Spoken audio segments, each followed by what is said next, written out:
We're at a point in the smartphone market where attention to detail makes all the difference, but which manufacturer pays closest attention? I'm Taylor Martin, this is Pocketnow, and this is the HTC One M8 versus the LG G3.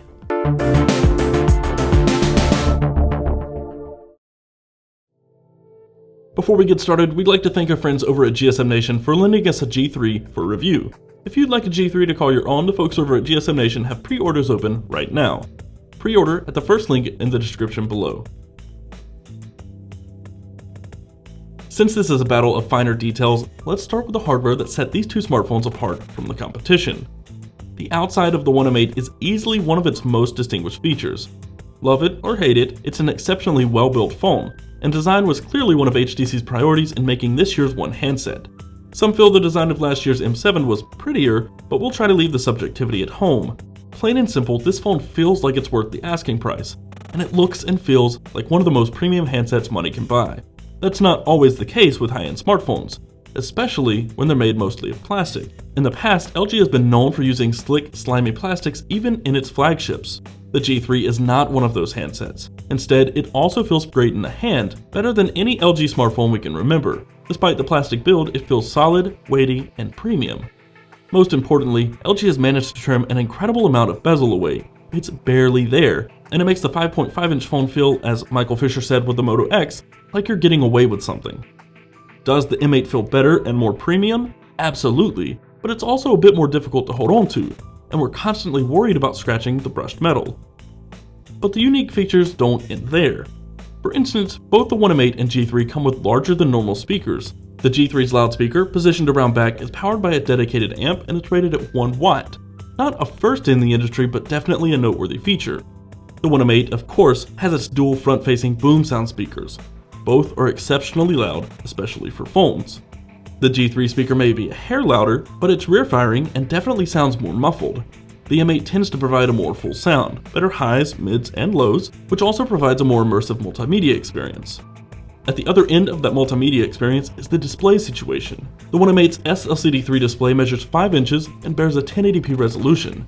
It's easily one of the nicest smartphone displays to date. The G3's True HD IPS Plus display, diagonally, is a half-inch larger, but it comes with a Quad HD resolution, or a density of 534 pixels per inch. Compared to the 441 ppi of the One M8, how noticeable is it? Barely, but it is noticeable. The thing is, Quad HD content is barely existent. Games are going to play at 1080p, great wallpapers will be even harder to find, and the gains are minuscule at best. But the G3's display looks fantastic, even if the black levels aren't as dark as the M8's. At certain angles, the G3's display also washes out, and it's noticeably warmer. Both displays, however, are phenomenal. Things are just as impressive on the inside for both phones. Both are powered by the Snapdragon 801 SoC, though the G3's quad-core Crate 400 CPU is clocked at 2.5 GHz, while the M8's is clocked at 2.3. The M8 has 2 GB of RAM to the G3's 3 GB, both come with 16 GB of storage, though the M8 has a 32 GB version, and both have 128 GB microSD card support. And the M8 has a 2600 mAh integrated battery to the G3's 3000 mAh removable battery. Around back, the G3 has a 13 megapixel optically stabilized sensor, while the M8 has just 4.1 megapixels to work with in its duo camera setup. Connectivity options are virtually identical as well: infrared, NFC, Wi-Fi 802.11ac, and LTE. However, we must note that this is the Korean model of the G3, so you may or may not get LTE with your GSM carrier. We've been stuck on T-Mobile 3G here in the Charlotte metro area for the duration of our time with the G3. To summarize, both of these smartphones are supremely high-end with gorgeous displays, loudspeakers, solid construction, and beautiful designs. On the hardware front, it's difficult to go wrong with either the G3 or the M8. Software is a similar story. Both LG and HTC took the last year to change the appearance of their custom strains of Android. Atop Android 4.4.2 KitKat, both flattened various UI elements, simplified some settings, and added utility. LG's software certainly comes with a more full utility belt. Things like Q-Slide apps allow the user to access various limited tasks without ever leaving the current application. And Dual Window Mode gives users a limited split screen functionality. If you spend enough time tinkering and tweaking settings, you'll find some cool stuff, like the ability to add a shortcut key to QMemo Plus or the notification shade in the navigation bar, or change the system font. we must admit we certainly like the appearance of LG's new software, especially how clean it looks or how LG makes better use of the home screen real estate. But the heavy customization options come with baggage in the form of an overbearing density of options and the tabbed interface of the Settings app. And some things just don't make sense, like the task switching menu, which is still a bit disorienting. HTC software is definitely more vanilla. Blinkfeed is one of those love or hate features. Aside from the appearance of a few menus and the colors, it's a lot like the stock Android experience. There's no true split-screen multitasking, there are no native floating apps, and the Settings app is definitely more digestible. It makes for a more boring yet simple experience, which, depending on your level of expertise, may be a good or bad thing. Neither version of software immediately turns us off, which should say a lot. That said, a middle ground of Sense 6 and the G3 software would be a nice balance of everything. Performance is, as expected, great on both handsets. The Quad HD resolution doesn't seem to affect the G3's performance, and both handsets zip through standard tasks and even graphically intense gaming. Side by side, you may notice the occasional difference in speed, switching apps, load times, pinch zooming in the browser, etc. But to harp on these minor differences is to nitpick. Both handsets are impressive performance machines, as their synthetic benchmark scores will corroborate. Comparing battery life and network performance between these two models is both futile and flawed. We're testing the Korean model of the G3, meaning it isn't optimized for networks here in the US. We've been stuck on T-Mobile 3G for the duration of our review period, and battery life has already had its ups and downs. We were able, however, to reach upwards of 4 hours of screen on time with the G3. And the One M8 battery life has usually netted us a full day of usage, though on heavier days we typically need some juice in the late afternoon, especially to make it well into the night. We will give the G3 points for being able to swap batteries on the fly, a feature many have come to love in light of modern day smartphone battery life.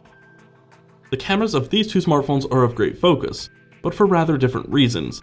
HTC put a lot of effort into image sensing on the One M8.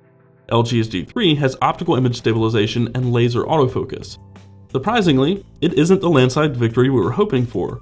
In great lighting, both take great pictures with plenty of detail, though the G3 provides significantly more data to work with for cropping and post. Both also tend to boost saturation, making photos look more lively, though somewhat surreal. And because G3 has OIS, we expected low-light performance to be better than it was. Instead, low-light images are extremely soft and look like oil paintings. The One M8's dual camera is a nice parlor trick, but it also comes with a lot of problems. For more information on that, check out our video review of the One M8. In short, the G3's images often appeared more true to life, and the laser autofocus helped lock onto subjects in the blink of an eye. The M8's images had better contrast and weren't so prone to overexposing, but neither camera blew us away in this comparison. At the end of the day, both of these smartphones are incredible. They're tit for tat, and aside from the camera experience, neither phone has a glaring flaw. The user experience, performance, and hardware are all top-notch, but we can break it down this way. If you're after an over-the-top phone that has it all, the G3 will not disappoint. The Quad HD display, 3GB of RAM, and removable battery all come together to make it a superior phone, on paper. But if you're a multimedia nut or after a phone that feels nicer in the hand, the One M8 is a sure shot. The boom sound speakers and higher contrast of the display boost its multimedia experience. We must note that the One M8 is a little cheaper and easier to come by right now with carrier subsidies, but you can pre-order the G3 through GSM Nation, so it's not exactly impossible to get your hands on either. Whichever phone you choose, we're confident that you can't go wrong. Folks, thanks for watching this comparison. If you enjoyed it and want to help us out, click the thumbs up button below and subscribe to the channel. Be sure to follow us in all the usual places, Twitter, Facebook, and Google+, at Pocketnow. I'm Taylor Martin. You can find me on Twitter at CasperTech, and I will see you next time.